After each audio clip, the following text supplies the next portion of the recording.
Hi, welcome back to the rough example Datsun 510 project car. I wanted to just do a little run through on my individual throttle body setup with the KA24DE engine. It's not a super common setup, so let's talk about it. First of all, I am running the throttle bodies off of a CBR 1000. I think it was a 2012, but there's a pretty big span. I think anything from like 07 to 18 will work.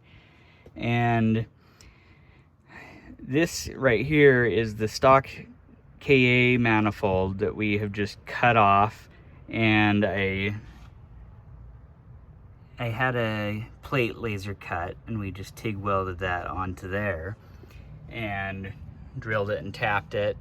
And so these couplers here are actually from the CBR motorcycle, and those just bolt onto that flange. You could use the stock velocity stacks from the CBR. They do stick out a little bit more. They are a couple inches longer, so they would come out to about here.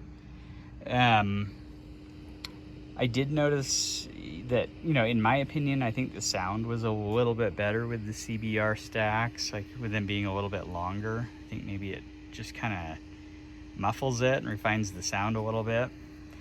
But in terms of sensors that I'm running on here, I've got a map sensor that's just hooking into vacuum that comes off the bottom here. TPS, that's running most of the show because I'm running an Alpha N tuning profile. And the fuel system is coming in right here. It's basically it's using the CBR stock fuel rail, and this is just a quick disconnect fitting that I got to work on there. I think I got that from Evil Energy or something like that.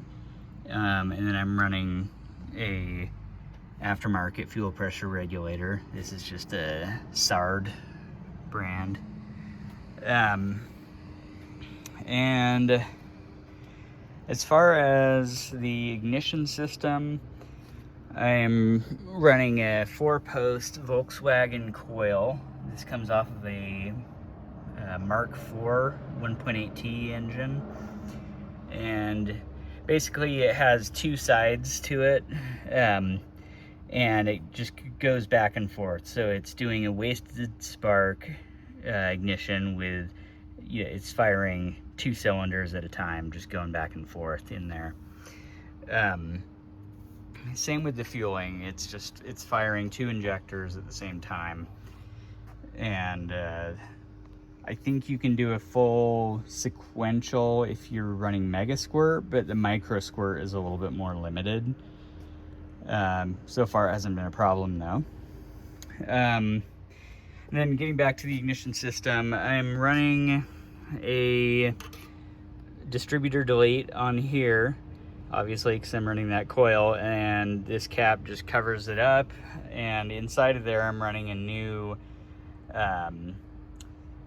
DIY Autotune trigger wheel that is sending the signals through here to the ECU, which, like I said, is the Microsquirt ECU. And I'm just housing that in my glove box. It's really small. And that is it right there. So you buy the box and then the flying lead wiring harness separately. And I've depinned all of the extra wires I didn't end up using. And yeah, you just run your sensors out. I'm just running it out through the firewall right here. Sensors go up to the, throttle body and out to the coil. We've got the coolant temp sensors here. It only needs one, but one of these is actually powering the stock 510 gauge cluster. And that's pretty much all you need to make it run. If you have any questions about it, feel free to reach out. I'm all about DIY projects and just making this stuff work on your own. So yeah, feel free to hit me up on Instagram is the best way. At Rough Example is my name on there. So yeah, there you have it.